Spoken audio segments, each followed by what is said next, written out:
अब तो आवाज पहुंच रही है? Yes sir.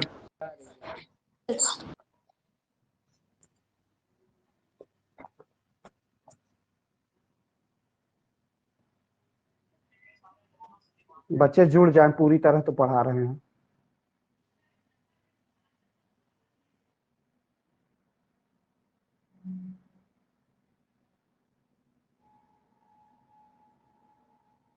मैं कहां पढ़ा रहा था?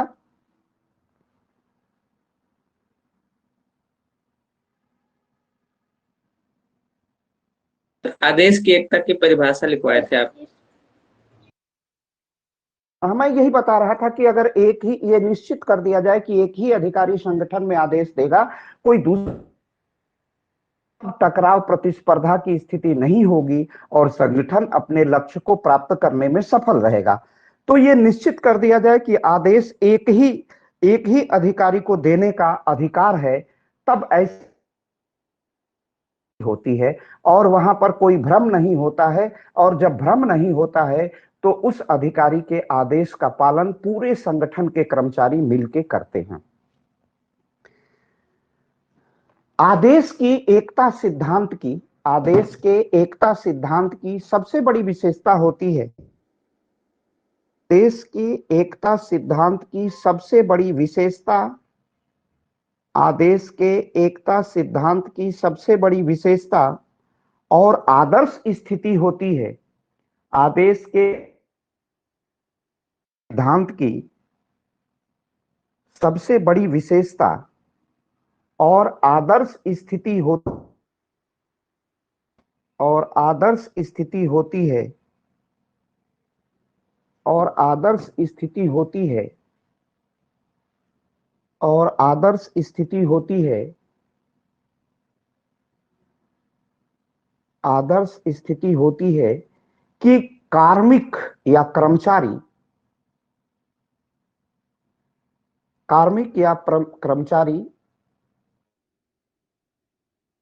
दुविधा में नहीं रहते हैं।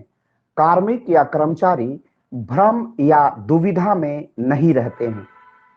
कार्मिक या कर्मचारी भ्रम या दुविधा में नहीं रहते हैं। उन्हें स्पष्ट ज्ञात होता है उन्हें स्पष्ट ज्ञात होता है उन्हें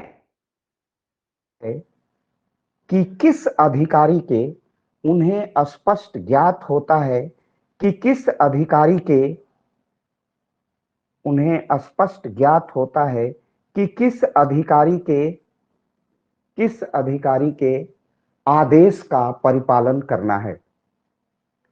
किस अधिकारी के आदेश का परिपालन करना किस अधिकारी के आदेश का परिपालन करना है। किस अधिकारी के आदेश का परिपालन करना है। किस अधिकारी के आदेश का परिपालन करना है।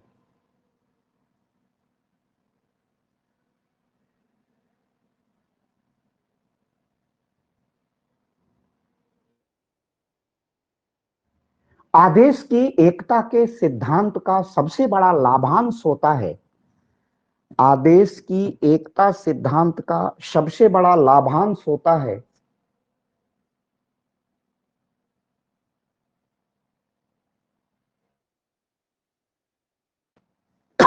आदेश की एकता सिद्धांत का सबसे बड़ा लाभांश होता है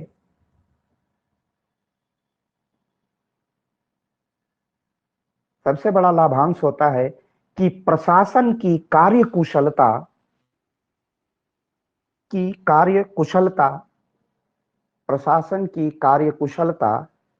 सदैव बनी रहती है। प्रशासन की कार्यकुशलता सदैव बनी रहती है। प्रशासन की कार्यकुशलता सदैव बनी रहती है।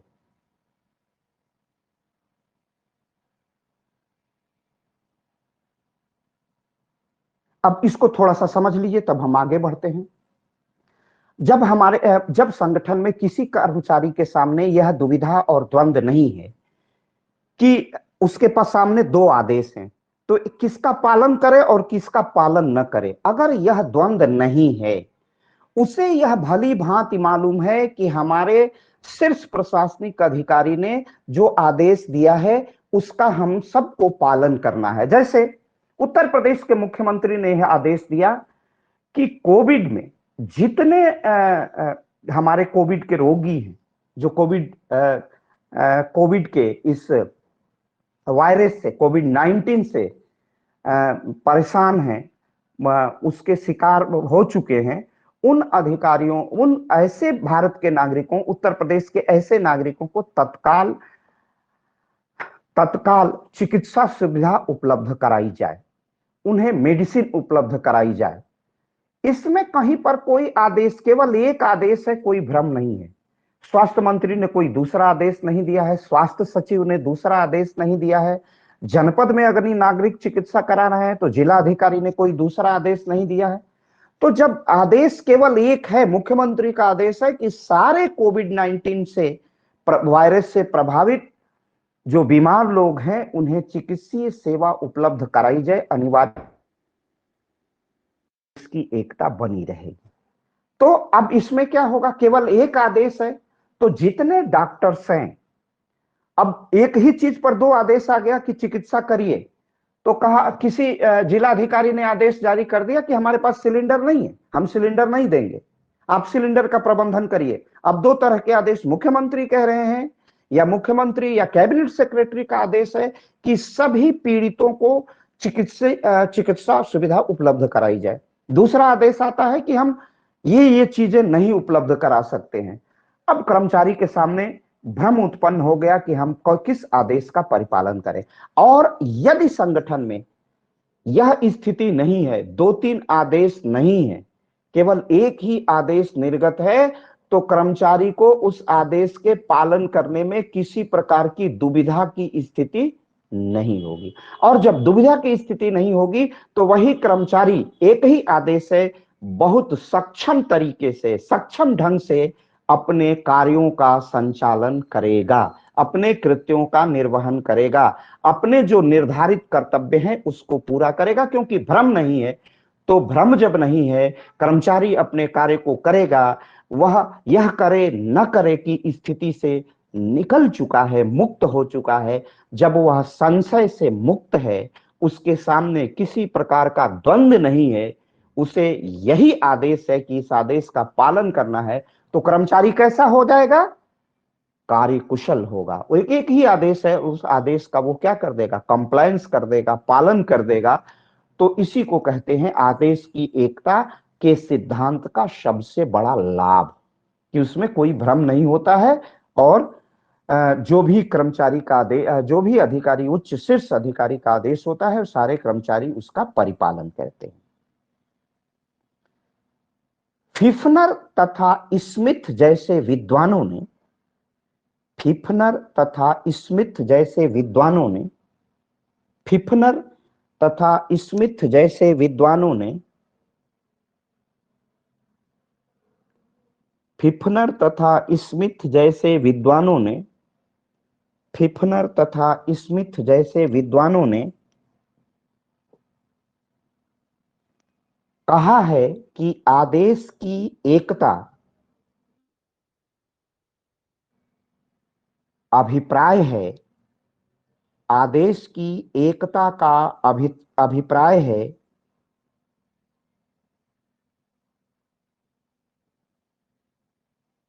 कि संगठन के अनेकानेक कार्मिक, संगठन के अनेकानेक कार्मिक या संगठन के कार्मिक, अभिप्राय है कि संगठन के कार्मिक एक वरिष्ठ अधिकारी के प्रति, एक वरिष्ठ अधिकारी के प्रति ही उत्तरदायी या जवाबदेह होते हैं। एक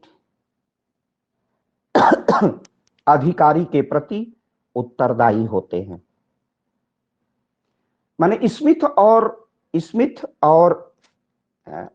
फिफनर जैसे, प्रेस्टस और फिफनर जैसे विद्वानों ने कहा कि संगठन में आदेश की एकता का अर्थ है कि एक वरिष्ठ अधिकारी के प्रति कर्मचारी क्या होता है, उत्तरदायी होता है, जवाबदेह होता है। तो इसमें फिफनर और स्मिथ कहते हैं कि यहां पर जो सबसे बड़ा गुण इसकी एकता का वह यह है कि प्रत्येक कार्मिक या कर्मचारी अपने वरिष्ठ अधिकारी के प्रति, एक विशेष अधिकारी के प्रति जवाबदेह होते हैं, उत्तरदायी होते हैं। अर्थात और सरल शब्दों में समझिए तो प्रशासन में अधिकारी के प्रति कर्मचारी का क्या कर्तव्य है और उन कर्तव्यों का अगर वो निर्वहन नहीं करेगा तो ऐसी परिस्थिति में उस कर्मचारी को दंडित होना पड़ेगा। यह तत्व प्रशासन में समाहित कर देना ही उत्तरदायित्व कहलाता है। तो स्मिथ और फिफनर जैसे विद्वानों ने कहा कि यह उत्तरदायित्व के निर्धारण की स्थिति है। ठीक, आपने क्या लिखा है?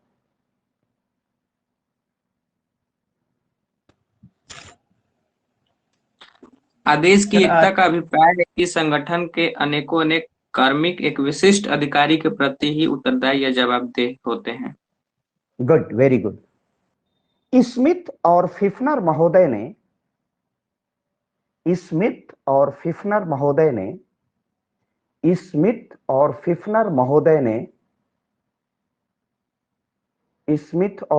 महोदय ने यह निर्धारित कर दिया है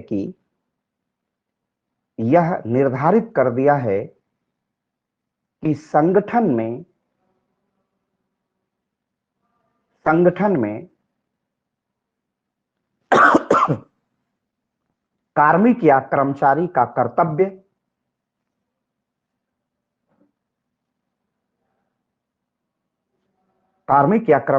कर्तव्य क्या है, कार्मिक या कर्मचारी का कर्तव्य क्या है, कार्मिक या कर्मचारी का कर्तव्य क्या है,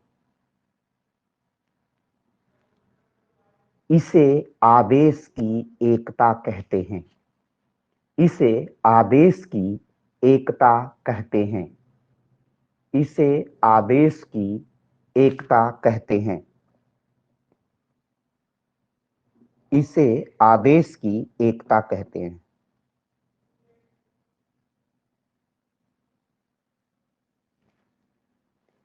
इसी प्रकार आदेश की एकता प्रकाशित करते हुए, इसी प्रकार आदेश की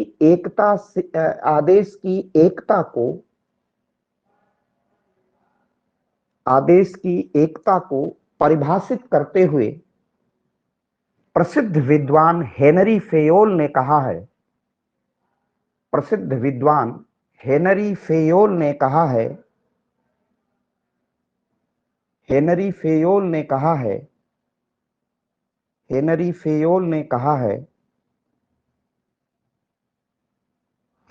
फेयोल ने कहा है कि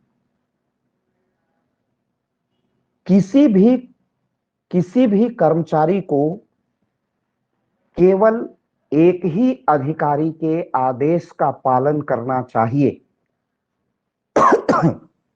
किसी भी कर्मचारी को केवल एक ही अधिकारी के आदेश का पालन करना चाहिए।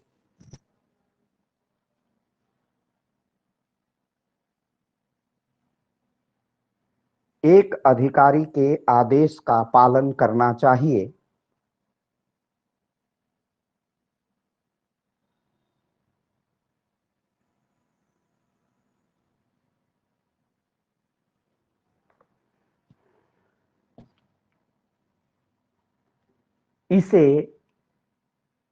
इसे आदेश की एकता कहा जाता है।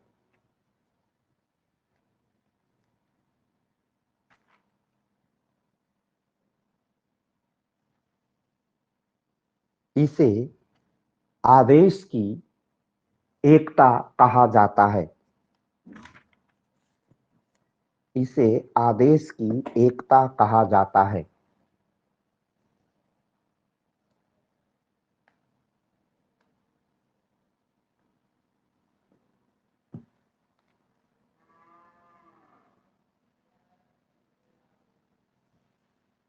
आदेश की पैराग्राफ चेंज कर लीजिए।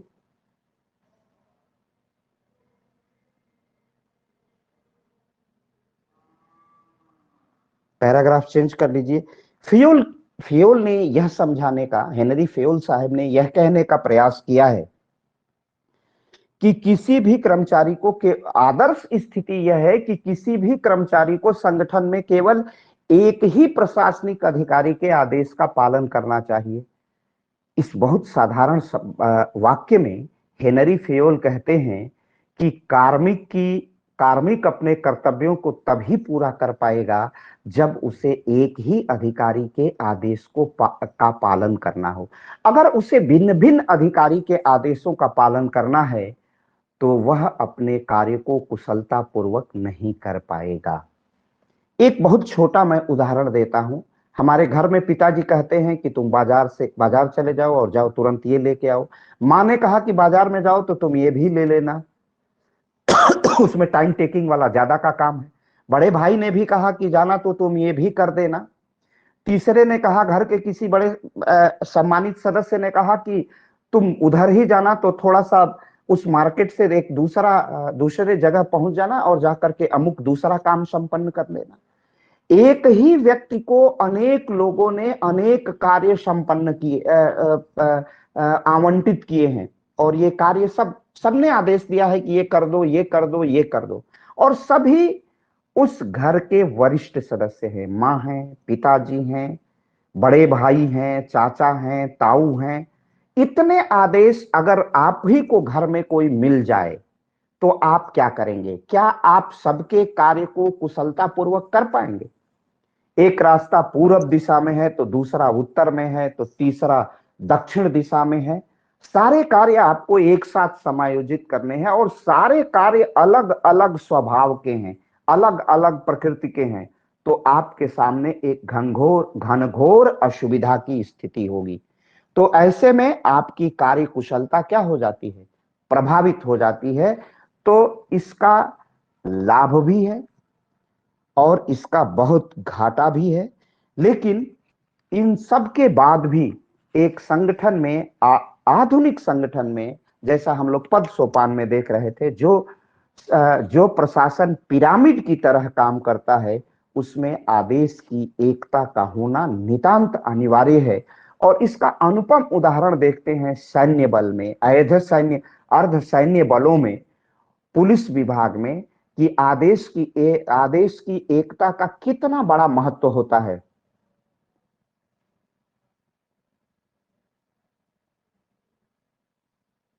बिल्कुल कंफ्यूजन, इसकी बात तो मैंने पहले ही कहा, भ्रम की स्थिति होगी, बिल्कुल कंफ्यूजन क्रिएट होगा। इसीलिए तो मैंने कहा है कि आदेश के एकता के सिद्धांत का मौलिक उद्देश्य ही है बेटा कि किसी प्रकार का कंफ्यूजन न हो। इस कंफ्यूजन को दूर करना ही आदेश की एकता की आवश्यकता पड़ी थी। इसीलिए एक ही अधिकारी आदेश दे, एक ही में वह शक्ति निहित हो। किसी प्रकार का कंफ्यूजन जब क्रिएट होगा तो कर्मचारी शिथिल हो जाएगा कि हम इस आदेश को माने अथवा उस आदेश को माने। तो ऐसी स्थिति में वह अपने कार्य को इफिशियंसी से, अपनी पूरी क्षमता से नहीं कर पाएगा, कार्यों में कुशलता नहीं आ पाएगी। इसी भ्रम को तो मिटाने के लिए आदेश की एकता के सिद्धांत को लाया गया। अब आदेश की एकता के सिद्धांत की आवश्यकता क्यों पड़ी? इसके कुछ महत्वपूर्ण कारक हैं। जब आदेश की एकता के सिद्धांत को अपनाया गया, पहली जरूरत है, जैसा कि अभी इस बच्चे ने लिखा, कि आदेश की एकता में संगठन में किसी प्रकार का भ्रम ना हो। इसके साथ ही दोहरा नियंत्रण ना हो कि हम इस का अधिकारी के आदेश का पालन करें अथवा उस अधिकारी के आदेश का पालन करें। तो ये जो भ्रम की स्थिति हो जाएगी, ये जो दोहरा नियंत्रण हो जाएगा, पहले भ्रम का निराकरण होगा, दूसरा दोहरा नियंत्रण नहीं होगा, तीसरा महत्वपूर्ण क्या होगा, किसी संगठन में प्रत्येक सदस्य को केवल और केवल एक ही नेतृत्वकर्ता, एक ही अधिकारी, एक ही नेतृत्वकर्ता, एक बड़े अधिकारी जो विभाग का नेतृत्व कर रहा है, केवल उन कर्मचारी को एक ही व्यक्ति के आदेश का पालन करना पड़ेगा। जैसे डायरेक्टर जनरल ऑफ पुलिस है, पुलिस महानिदेशक ने जो सर्कुलर पुलिस विभाग के जो राजाज्ञा पुलिस विभाग के कार्मिकों के लिए निर्गत कर दिया है, उसी राजाज्ञा पर उत्तर प्रदेश के 75 जनपद के पुलिस कार्मिक संचालित होंगे, उसी से गवर्न होंगे, उसी के अधिकार, उसी के आदेशों का परिपालन करेंगे। तो इसमें यह निश्चित हो जाता है कि हमें एक ही अधिकारी, एक ही नेतृत्वकर्ता के अधीन कार्य करने हैं, अनेक नेतृत्वकर्ता नहीं होंगे। दूसरा, हमें केवल एक ही अधिकारी से आदेश ग्रहण करना है, ये कर्मचारी को निश्चित हो जाता है। जैसे लेखपाल को किसका आदेश ग्रहण करना है? एसडीएम का आदेश ग्रहण करना है, ये निश्चित हो गया। हमें राजस्व निरीक्षक के थ्रू जो कानूनगो कहलाते हैं, लेखपाल को जो निर्देश मिलेगा वो किसका मिलेगा? उप जिलाधिकारी और जिलाधिकारी का मिलेगा। और जिलाधिकारी को किसको निर्देश मिलेगा? अरे कमिश्नर को मिलेगा। कमिश्नर का आदेश जिलाधिकारी को जाएगा और जिलाधिकारी को उप जिलाधिकारी का आदेश, जिलाधिकारी उप जिलाधिकारी को आदेश देगा। तो ये सीढ़ी बिल्कुल निश्चित हो जाती है कि यह अधिकारी इसी को आदेश देगा, यह अधिकारी इसी को आदेश देगा। ये निश्चित हो जाता है कि किस कार्मिक को किस अधिकारी के निर्देश का पालन करना है और किस अधिकारी के निर्देश का पालन नहीं करना है, ये निश्चित होता है। नेतृत्व निश्चित होता है, नियंत्रण का दोहराव नहीं होता है, नेता निर्धारित होता है कि किस अधिकारी का हमें नेतृत्व में कार्य करना है। और तीसरा महत्वपूर्ण चीज इसमें यह होती है कि इसमें हमें किस अधिकारी का आदेश पालन करना है, यह निश्चित हो जाता है। संगठन में कर्मचारी अनेक अधिकारी के आदेशों को ग्रहण तो करते हैं, लेकिन इस बात की संभावना कम रहती है कि अब जैसे पुलिस महानिदेशक ने सभी को आदेश दे दिया, सभी पुलिस कर्मियों को आदेश दे दिया, तो उस पे एक जनरल ऑर्डर है। लेकिन एसपी के लिए ऑर्डर क्या है, जिले के पुलिस कप्तान के लिए ऑर्डर क्या है, क्षेत्राधिकारी के लिए ऑर्डर क्या है, थाना अध्यक्ष और कोतवाल के लिए ऑर्डर क्या है। अब इसमें उसको ग्रहण करना पड़ता है, सबके लिए अलग अलग ऑर्डर है, लेकिन जनरल ऑर्डर सबके लिए एक है। शांति व्यवस्था की स्थापना करने में जितना अपनी भूमिका का निर्वहन कांस्टेबल करेगा, हेड कांस्टेबल करेगा, एसआई करेगा, सब इंस्पेक्टर करेगा, इंस्पेक्टर करेगा, सब करते हैं। लेकिन स्पेसिफिक जिलाधिकारी के लिए, पुलिस कप्तान के लिए क्या है, जैसे एसपी के लिए क्या है, एडिशनल एसपी के लिए क्या है, ये निश्चित कर दिया जाता है। तो इसमें बिल्कुल भ्रम की स्थिति नहीं होती है, सबके लिए आदेश की स्थिति कर दी जाती है और इसी को हम कहते हैं आदेश की एकता। और इसमें किसी प्रकार के संशय, भ्रम, द्वंद्व या प्रतिस्पर्धा की स्थिति उत्पन्न नहीं होती है और प्रशासन अपने कार्यों को कुशलता पूर्वक संचालित कर लेता है। तो मैं आज की क्लास को यही स्थगित करूंगा और आप सबसे ये कहूंगा कि